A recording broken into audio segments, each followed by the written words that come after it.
Succede spesso, per esempio in una pausa, che nei primi 20 secondi la tensione è altissima.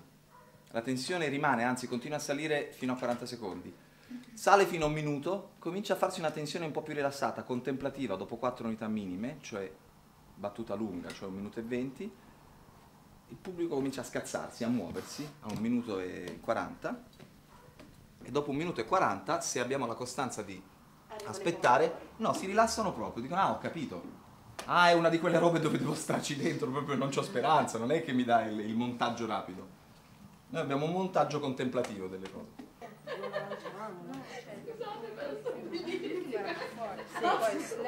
Io non li devo vedere, se fosse alla mia età posso non farmi male. Ditemi voi quando sono rallentato. Aspetta, sempre ricordati. Onestamente è una fase. Ricordiamoci che noi non dobbiamo fare una battuta tesa e poi al momento culminante della tensione entrare, perché questo sarebbe sicuramente figo, ma poi quella battuta non la si ricorderebbe in maniera così magica. È magica quella battuta se noi accettiamo che il pubblico, proprio dobbiamo sentircelo, che il pubblico dice beh, e glielo facciamo dire finché proprio non si arrendono. E allora quella battuta è veramente un episodio. Siccome è la battuta di silenzio più lunga di tutto il concerto, se lo ricorderanno. Quella roba è assurda, deve essere una battuta assurda. Poi dopo, quando noi rientriamo, siamo così violente e poi c'è il mio crescendo che dà una tensione in avanti perché sale, sale, sale, porta veramente da qualche parte. Allora quei 2 minuti in cui non succedeva più niente sono ricompensati da questo super succedere che c'è dopo.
Cosa intendi per esempio con notazione della forma? Proprio la nota? Sì, o algo Qualcosa di relativo alla forma. Sì, algo che diciamo costringa un po' la... Sì, poi i termini forma e forza li uso in possibile, senso più suggestivo, nel senso che poi è difficile distinguere cos'è veramente forma e forza. Cioè, se io faccio sulla lamiera un crescendo, Sì.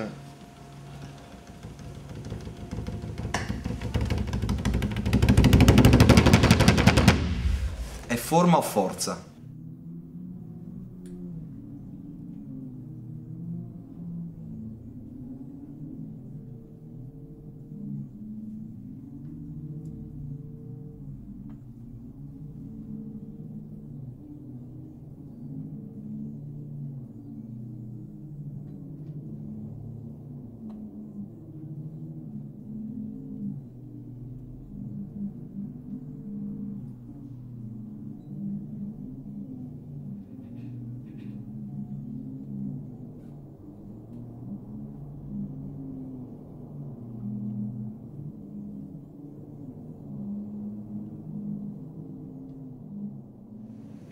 Questa è tutta la lunghezza della corda.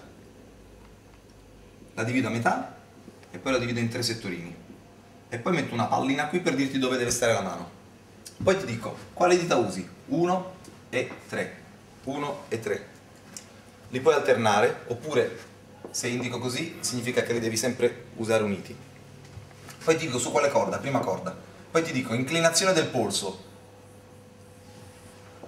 Inclinato così, vabbè, in questo caso l'ho scritto in giù. E poi ti posso dire oscilla tra inclinato così e inclinato nel senso opposto. Dopodiché ti dico pressione da sviluppare sulla corda. Non so, pressione violenta, molto violenta oppure più violenta possibile. Allora a quel punto succede che muoverà queste dita, muoverà il polso, schiaccerà con una certa forza. Tutto il processo fisico farà in modo che poi avvengano, cioè succederanno dei suoni, ma nel dettaglio sarà il processo fisico a decidere quali note saranno. Questa è una chiave di basso, suoni bassi, molto bassi, più bassi possibile. Se ho bisogno di movimenti più fini, ti dico, allora prendi una nota, stai su una nota sola che sia leggermente più bassa della precedente, cioè ci sono questi simboli che indicano l'intervallo tra le note. La logica è sempre quella: più piccolo possibile, molto piccolo, piccolo, grande, molto grande, più grande possibile. Dopodiché non mi interessa razionalmente se questa è una seconda minore, una terza minore dal do al do diesis, anche col volume. Dico più piano possibile, molto piano, piano, forte, molto forte, più forte possibile. Non è più breve possibile, questo è meno, perché è un passaggio. Quello a cui fai caso di questo è che c'è un prima in cui non c'è, compare e c'è un dopo in cui non c'è più.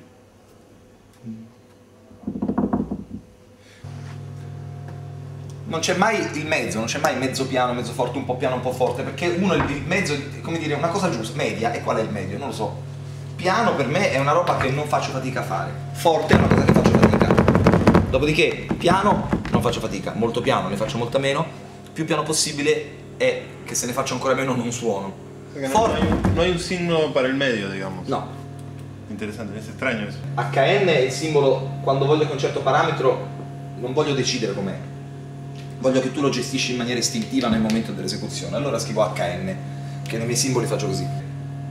Allora, le partiture quindi, scritte in sistema HN, le partiture non indicano esplicitamente il suono da produrre, ma indicano il processo fisico necessario per realizzare un certo tipo di suono.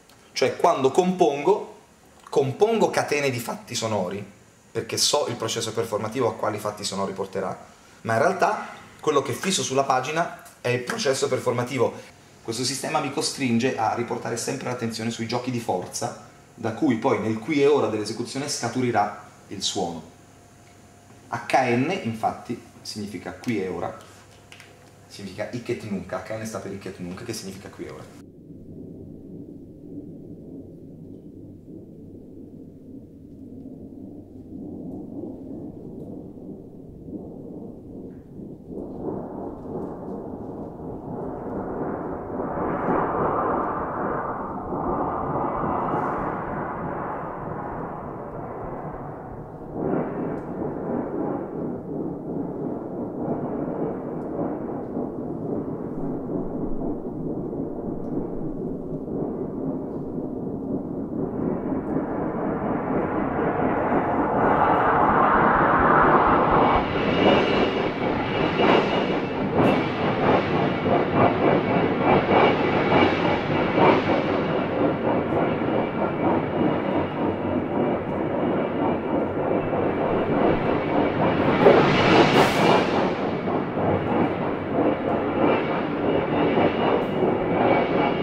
ma dai, intanto, anche senza farla troppo lunga, però sinceramente mi piacerebbe partire da quando l'ho visto per la prima volta.